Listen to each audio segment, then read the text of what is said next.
A1 ميديا لايت.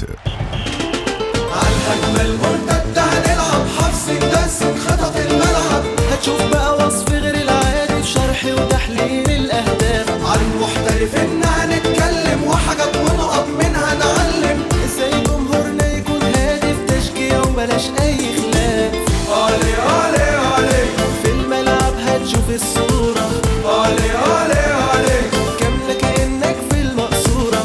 علي علي علي تغطية عكسية هنعملها. علي علي علي مع ألمع خبراء في الكورة. ملعب الصقر ملعب الصقر. علي علي علي ملعب الصقر ملعب الصقر. علي علي علي ملعب الصقر على 887 FM راديو مصر، في كل مصر، في كل مصر. ملعب الصقر ملعب الصقر. علي علي علي ملعب الصقر ملعب الصقر. علي علي علي. هذا البرنامج برعاية سكور جراس للنخيل الصناعي، الأفضل لكرة القدم.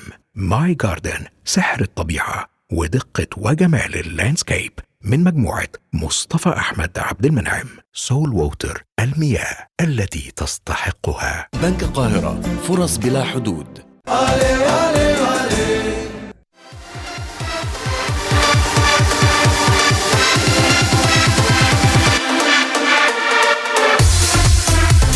السلام عليكم ورحمة الله وبركاته.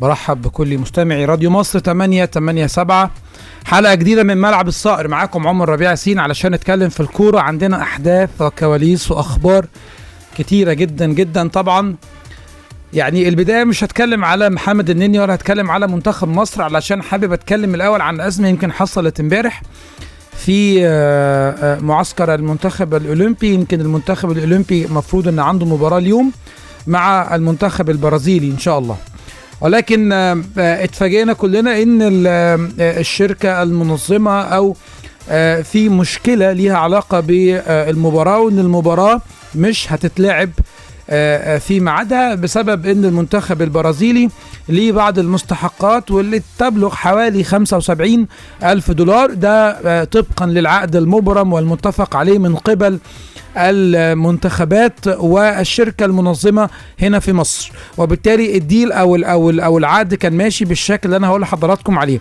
ان المنتخب البرازيلي كان ليه دفعتين. الدفعة الاولى تتحول له وهو موجود في البرازيل قبل ما يجي مصر، ده حصل بالفعل. الدفعة الثانية بعد ما يجي مصر ب 48 ساعة يحصل على الدفعة الثانية، وبالتالي الموضوع ينتهي ومنتخب البرازيل ما يبقاش عنده اي مشاكل. ولكن فوجئنا امبارح ان مسؤولي البرازيل او الشركة البرازيلية بالمندوبين اللي موجودين ليها هنا في مصر كانوا متواجدين امبارح، وحصل بعض الاختلافات اللي ليها علاقة. انا مش هلعب غير لما اخد الفلوس اللي احنا اتفقنا عليها، انا مش هينفع العب غير لما احصل على المبلغ. وبالتالي لحد امبارح بالليل المشكلة الى حد ما كانتش اتحلت، ولكن يمكن بالليل قوي عشان زي ما حضراتكم عارفين اللجنة الخماسية يمكن معظمها او كابتن محمد فضل متواجد رئيس بعثة مع المنتخب في توجو، كمان الكابتن احمد عبد الله المشرف العام على المنتخب الاولمبي يمكن هو متواجد مع الاستاذ عمرو الجنايني. يمكن الاستاذ وليد العطار حاول ان هو يحل الموضوع، واتفقوا على ان النهارده الصبح ان شاء الله يتم دفع المبلغ الخاص بالمنتخب البرازيلي حفاظا على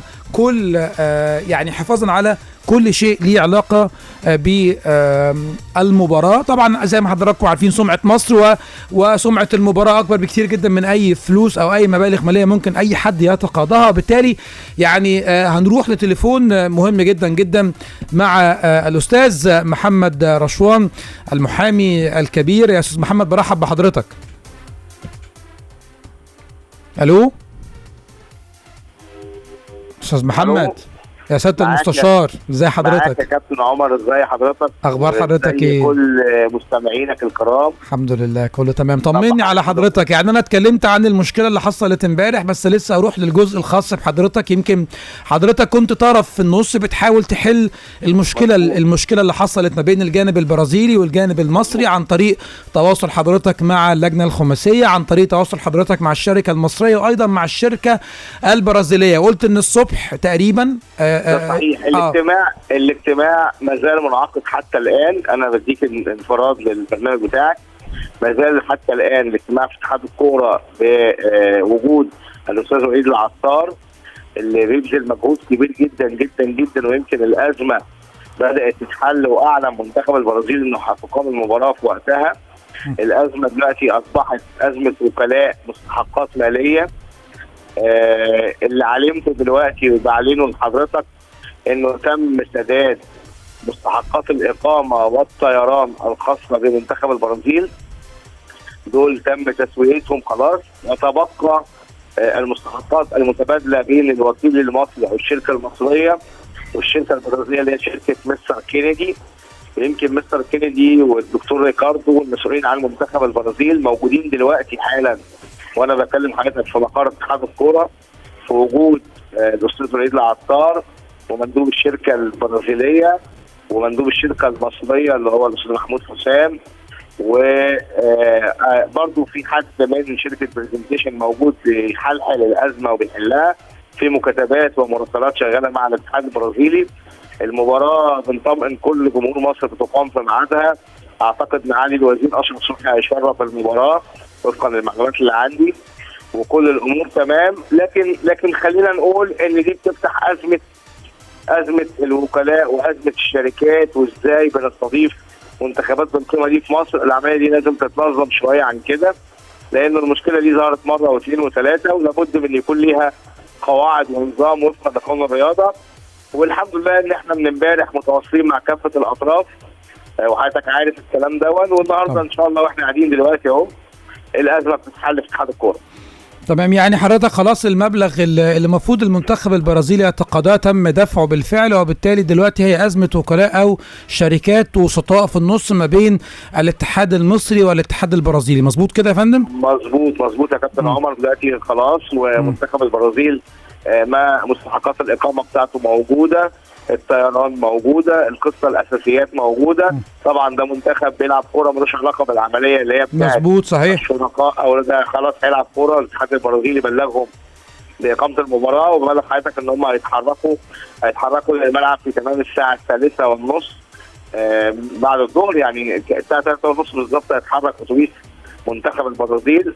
لحد يمكن الساعة 11 كانت الأمور لسه مش مظبوطة، لحد ما وصل مندوب شركه برزنتيشن ووصل وليد بن عطار. وكويس جدا جدا اتحاد الكره المصري تدخل بسرعه قبل ما الازمه تتفاقم، لانك هتبقى شكلنا سيء جدا، ولكن الامور اتحلت، ونتمنى ان اي مشكله نقدر نحلها ونساهم فيها. احنا كلنا يهمنا جدا جدا اسم مصر وسمعه مصر، واحنا طبعا منتخب مصر والبرازيل وكوريا اكبر منتخبات في هذا السن في العالم يعني، ونتمنى دورات اخرى والرياضه تستمر في مصر والجمهور يرجع والدنيا تبقى كويسه.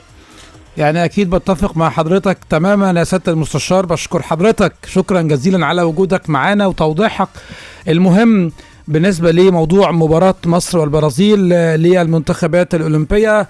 المحامي الكبير الاستاذ محمد رشوان، واللي كان متواجد في وسط الازمه اللي بيحلها ما بين الطرفين، الطرف المصري والطرف البرازيلي، والحمد لله المباراه كده اتحلت وكل المشاكل اتحلت بسببها. ودي يمكن الجزء الاولاني الخاص بينا. هنروح لفاصل ونرجع نكمل مع حضراتكم، خليكم دايما معانا.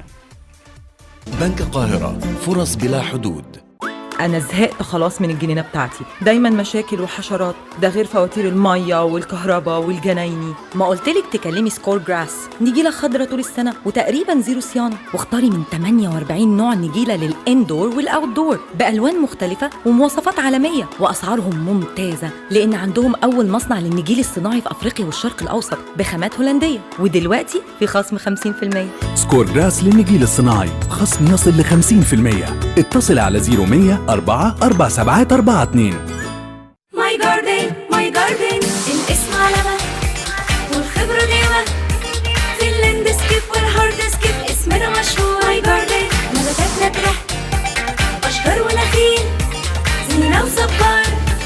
ماي جاردن جوا الفلان والمنتجعات، فنادق شركات وكمان فطور. ماي جاردن سحر الطبيعة ودقة وجمال اللاندسكيب من مجموعة مصطفى أحمد عبد المنعم. اتصل على 012 22 5 53. ماي جاردن. انا هجيب الفلتر الاسبوع ده زي ما اتفقنا. وطبعا هتجيب من سول ووتر. مش فارقه، كل الفلاتر بتنقي الميه. بس محدش عنده فلاتر بالاشعه تحت الحمراء تقتل الفيروسات غيرهم. معقول؟ امال لو عرفت ان سول ووتر عندهم فلاتر بتحول الميه العاديه لميه هيدروجينيه وميه قلويه وفلاتر مضاده للاكسده وكمان فلتر زيرو اللي ما بيحتاجش تركيب علشان سفريات الساحل. فلاتر سول ووتر منظومة متكاملة من التكنولوجيا المتطورة لمعالجة المياه وتنقيتها. كلمنا على 19 44 9. سول ووتر، المياه التي تستحقها.